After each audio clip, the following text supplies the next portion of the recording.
This is the VOA Special English Education Report. 826 is the name of a nonprofit organization that works to help students become better writers by thinking creatively. 826 is also the address of the first center where this literary arts program began in 2002. Author Dave Eggers and educator Nineveh Caligari started the program in California at 826 Valencia Street in San Francisco. It now serves 30,000 students through writing and tutoring centers in 8 American cities. At the front of 826 Valencia is a pirate supply store. Think of the kind of place where Captain Jack Sparrow might shop. Lee Lehman is the executive director. She says the idea of entering through a pirate store is meant to get students not to think of the place as a school or tutoring center. During the day, teachers bring classes on field trips, and volunteers help with writing projects. After school, students come for help with creative writing and their schoolwork. The center is for public school students between 6 and 18 years old. 826 Valencia is located in a mostly Latino neighborhood. Ms. Lehman says many of the children are from poor immigrant families. Each 826 center has a different theme, from the pirate store in San Francisco to a store for spies in Chicago. The National Chief Executive, Gerald Richards, says budget cuts in public schools mean less money for arts education. And as that goes away, he says, so does the ability for students to use their imagination. I think there is much more of a focus on science, technology, engineering, and math. There's a lot of focus on testing, and a lot of the teaching that's going on in schools is focusing on the test and passing the test, rather than thinking about how do we get kids to think. Lee Lehman says 826 builds confidence. Students can publish and sell their work at places like the pirate supply store and on the internet. In 2010, the programs across the country published 944 volumes of student writing. Ms. Lehman says students are proud when their writing gets published. One of the students in San Francisco, Sofia Marquez, says, I get to use my imagination. That's why I like writing. You can watch another video about the program in San Francisco at voaspecialenglish.com. You can also find texts, MP3s, and activities to read, listen, and learn English. For VOA Special English, I'm Carolyn Presutti.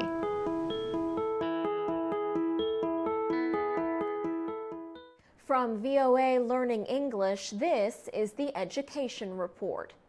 Each year, 750,000 Americans under the age of 20 become pregnant. The United States has one of the highest rates of teenage pregnancy among Western industrialized countries. New York City has an especially high rate with about 20,000 teen pregnancies each year. Since 1984, the Carrera Adolescent Pregnancy Prevention Program has worked to reduce the birth rate for teens. The program has worked with the Children's Aid Society, which operates after-school activities for young people. The sex education effort starts with children who are 10 and 11 years old. But sex education is only part of the effort. Psychologist Michael Carrera launched the Pregnancy Prevention Program 29 years ago. He says efforts to reduce teen pregnancy rates must help young people see themselves as successful adults. He says success is more likely when young people believe that good things are going to happen in their lives. Then they take steps to reduce the risk of teen pregnancy on their own. The program includes sports training, art classes, part-time jobs, and help with banking. Healthcare is also available, as well as advice on education. Young people in the program have 50% fewer pregnancies than other New York teenagers from similar at-risk backgrounds. Michael Carrera is now in his 70s. He says he is still excited to come to work. His program reaches about 4,000 students in 12 states. The Obama administration has recognized the program with a Social Innovation Award. In 2010, the administration ordered that federal money for sex education only go to programs that are proven to be effective. For VOA Learning English, I'm Alex Villarreal.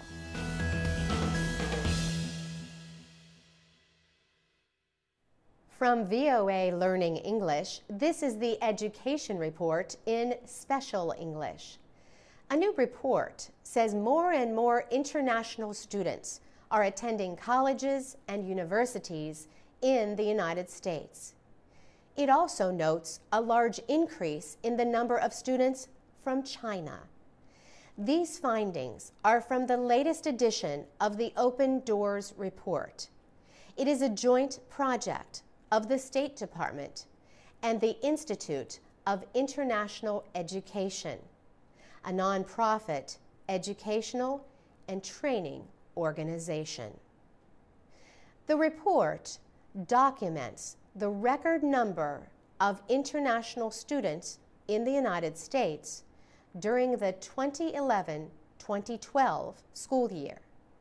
It says more than 764,000 international students are attending American colleges and universities during the period, a 6% increase from the year before. By comparison, the number of Americans studying overseas increased by 1%.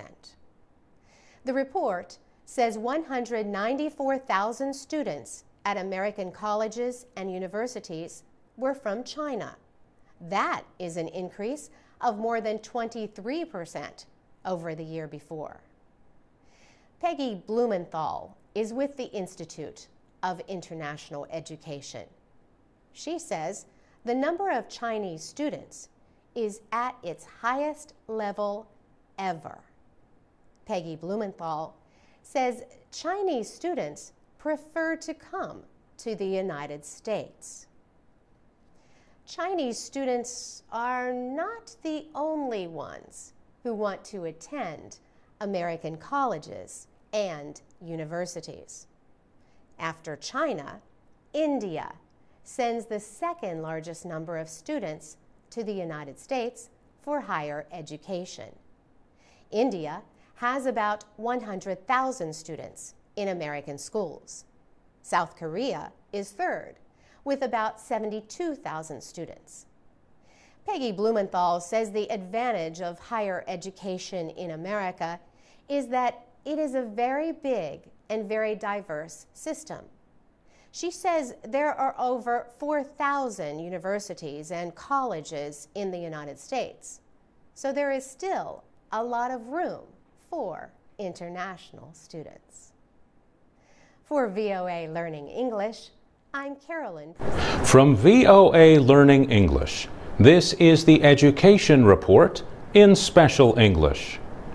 A new study shows that simple, low-cost interventions can help teenage girls in Africa stay in school during their monthly periods. Paul Montgomery of Oxford University in Britain led the study.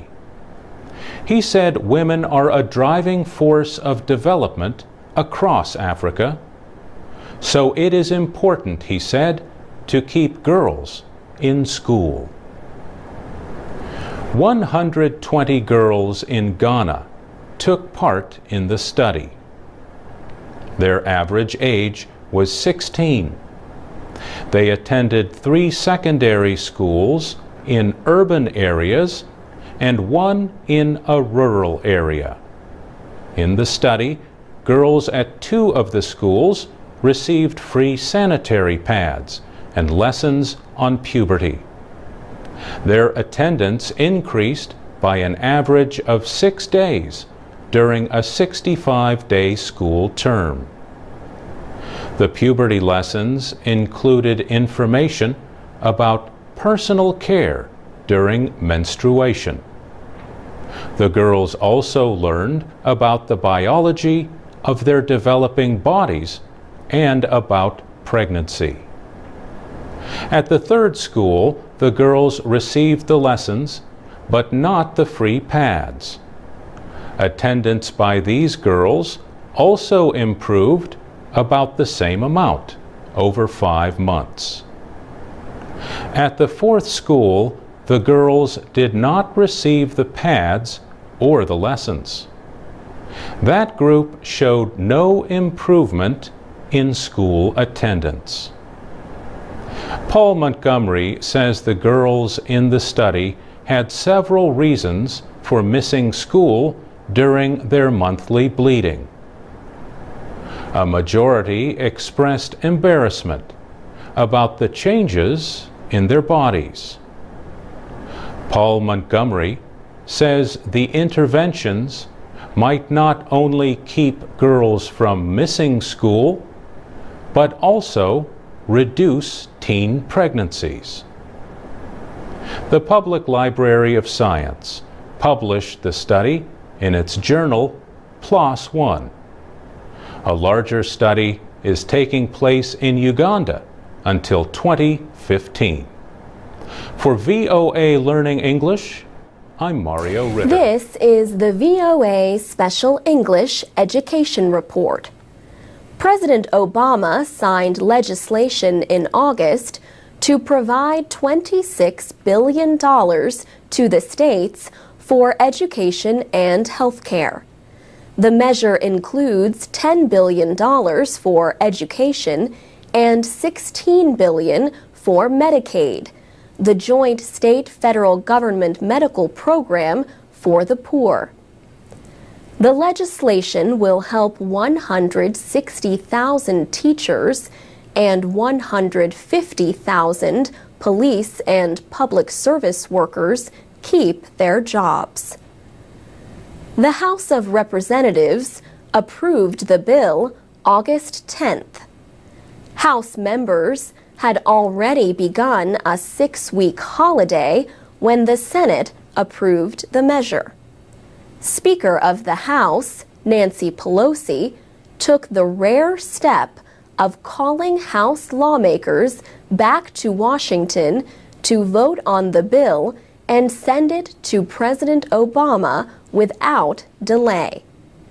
President Obama has stressed the importance of education for all Americans. He said this is necessary for the country to compete among some of the world's fastest-growing economies. Earlier in the week, the president spoke at the University of Texas. He talked about the decrease in college graduation rates in the United States. He said, "In a single generation, we've fallen from first place to 12th place in college graduation rates for young adults. That is unacceptable, but it is not irreversible. We can retake the lead. President Obama said educational success and economic well-being are linked. His goal is to increase the percentage of college graduates from 40% to 60% by the year 2020. The president said the federal government has already reformed the student loan system and increased tax credits for families struggling to pay college education costs. Some Republican lawmakers criticized the new measure. House Republican leader John Boehner dismissed the emergency jobs measure as more wasteful spending aimed at pleasing the Democrats' traditional union allies. Hours before the vote, President Obama told reporters at the White House that education and the safety of communities should not be political issues. He said, "Those interests are widely shared throughout this country. A challenge that affects parents, children, and citizens in almost every community in America should not be a Democratic problem or a Republican problem. It is an American problem." And that's the VOA Special English Education Report. From VOA Learning English, this is the Education Report. An unusual high school in Texas recently welcomed a special visitor. President Obama visited Manor New Technology High School near the city of Austin. The high school seeks to help prepare students to meet the increasing demand for technology workers. It has gained national recognition for focusing on student projects in so-called STEM subjects: science, technology, engineering, and mathematics. Manor New Technology has 332 students. 68% are from ethnic or racial minorities. 52% are from poor families. Across the country, students from poor families are more likely to have low educational levels and leave school. But the Texas school sent 97% of its graduates to college in 2011 and all of its graduates in 2012. Most schools, however, do not have the financial support that Manor New Technology receives. It gets help from private organizations as well as state and federal funding. Technology schools are sometimes criticized for not paying enough attention to the arts and social sciences.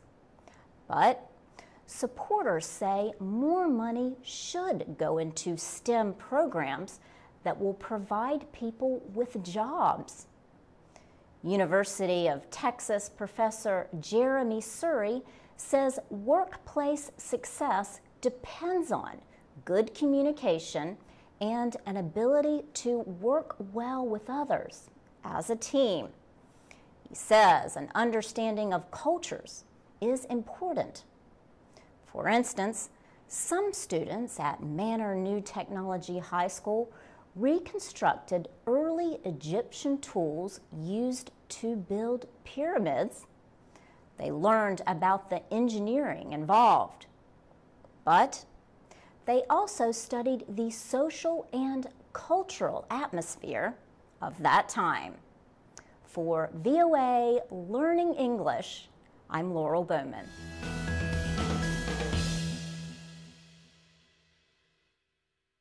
I'm Alex Villarreal with the VOA Special English Education Report.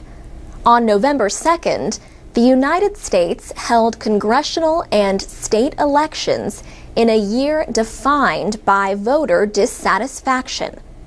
Democrats tried to excite their party's base of support in an effort to limit Republican gains. That base includes young people.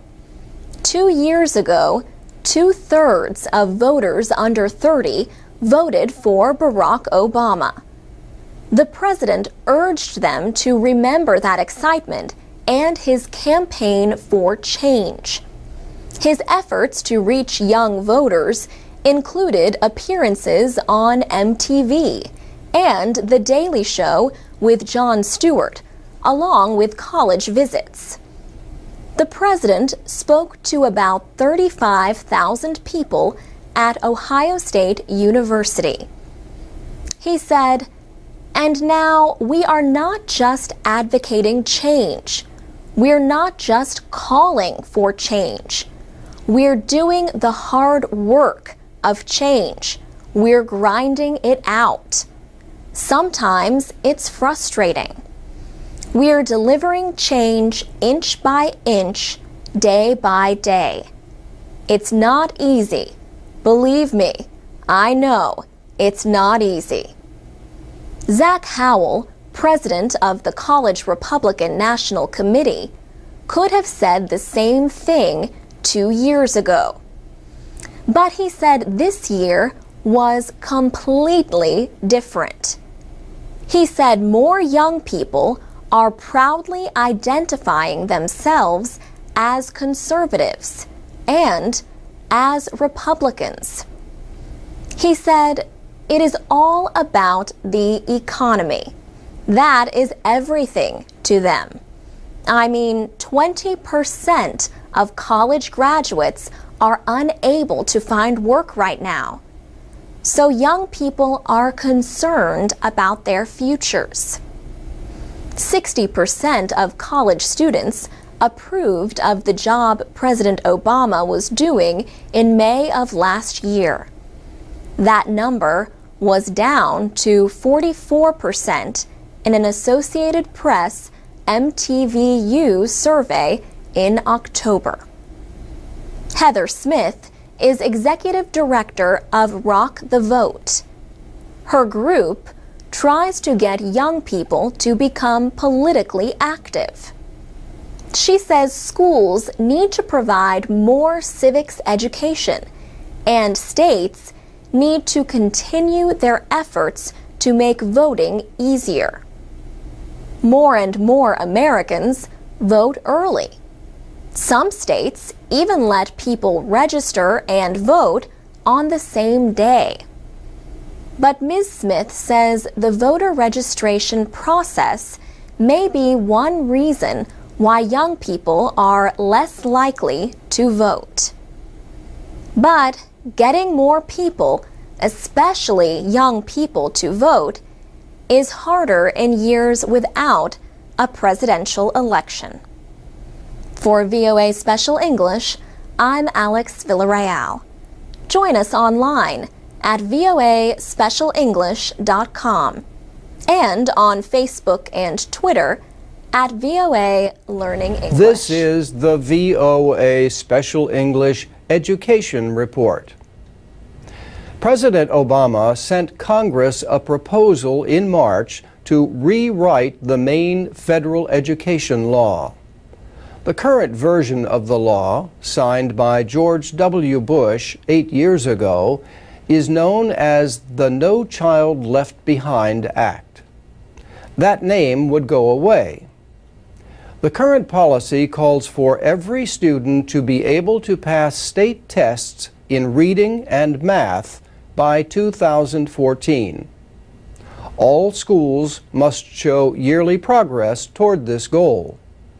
But states decide how much students need to know to show proficiency.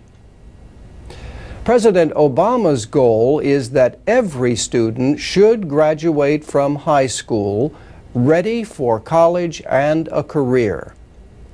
The target date for schools is 2020.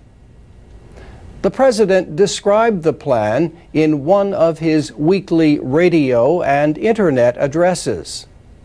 The President said, "What this plan recognizes is that while the federal government can play a leading role in encouraging the reforms and high standards we need, the impetus for that change will come from states and from local schools and school districts." Under the new proposal, states and school systems would compete for federal grants. The idea is similar to the administration's $4 billion race to the top competition to reform schools. Struggling schools could receive money for teacher improvement and for developing plans for success.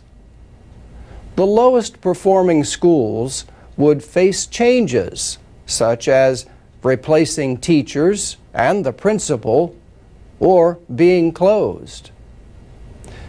The administration sent its general ideas to Congress in what it called a blueprint for reform to develop the next education law. Ann Bryant is executive director of the National School Boards Association. Her group worked with the Department of Education on the plan. She says it is a good start, but still needs work. The plan would reward effective schools and teachers with money and other recognition. But leaders of the nation's largest teachers' unions criticize the administration's blueprint. Dennis Van Rokel of the National Education Association said it still relies on standardized tests to identify winners and losers. He also expressed disappointment that states would have to compete for money. Randy Weingarten of the American Federation of Teachers said the plan appears to place all the responsibility on teachers, but gives them 0% authority. And that's the VOA Special English Education Report. For more programs, go to voaspecialenglish.com. From VOA Learning English, this is the Education Report in Special English. A Vietnamese man hopes to raise the quality of education in his country by building parent libraries in rural schools. Nguyen Nguyen Thach provides libraries to the schools so books are more available in farming communities. He works with publishers in Hanoi to get the books at reduced rates for teachers and their students. By talking with farmers, workers, and students, Mr. Thach discovered most schools have enough textbooks, but many poor families have few books at home and do not visit school libraries. More than 90% of Vietnam's population can read and write, but academic performance in the schools remains low compared to other Southeast Asian nations. Corruption is a big part of the problem. Vietnamese media often report stories of teachers giving high grades in exchange for money. Some experts criticize teaching methods that depend heavily on dictation. They say asking students to repeat everything a teacher says to the class harms their ability to think for themselves. Nguyen Nguyen Thach says he wants people to invest money in books for a better future. To date, Almost 1,000 parent libraries have been built in Thai Ben province. Hundreds of books are in each one. Several other provinces have copied this model. For each school, Mr. Tak helps build libraries for up to 4 classes. Others then follow his example. The head of the Anduk Secondary School says Mr. Tak's work has improved the quality of education. She thinks Mr. Tak's example helps students think more creatively, or, to put it in an American expression, outside the box. For VOA Learning English, I'm Carolyn. I'm Alex Villarreal with the VOA Special English Education Report. Next year, the Peace Corps will celebrate its 50th anniversary. Peace Corps volunteers are Americans who teach and work on projects in developing countries. The United States created the Peace Corps during the Cold War with the Soviet Union. Today, technology has changed how the volunteers do their work and stay connected with friends and family back home. In the early 1980s, Gordy Mengel served in Zaire, now the Democratic Republic of Congo. Letters from home would take weeks or months. As a result, he socialized more with people in the local community. He lost contact with friends and family back in the States. Today, Gordy Mengel is a Peace Corps programming and training officer in Rwanda. He says these days are different because of the internet and cell phone service. When volunteers go back to their homes in villages, they can get on Skype, or they give a quick call to mom and dad back at home.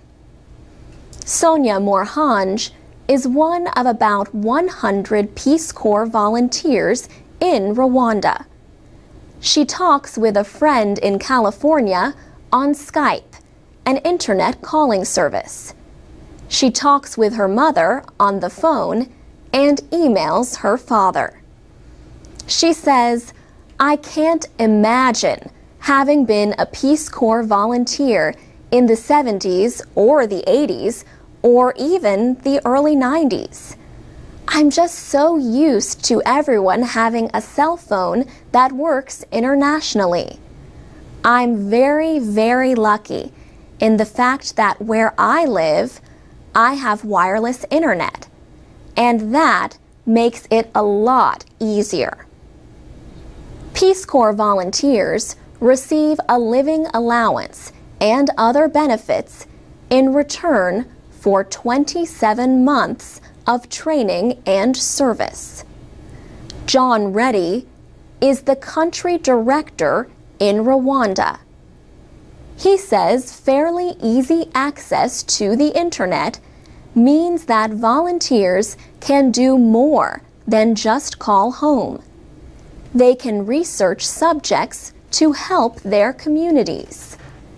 And through the Peace Corps Partnership Program, they can get donations online for their projects. But John Reddy admits he sometimes misses the old days, before the internet and good phone service. He says volunteers had more independence then. You can comment on this story and find other education reports online at voaspecialenglish.com. You can also find us on Facebook, Twitter, YouTube, and iTunes at VOA Learning English. For VOA Special English, I'm Alex Villarreal.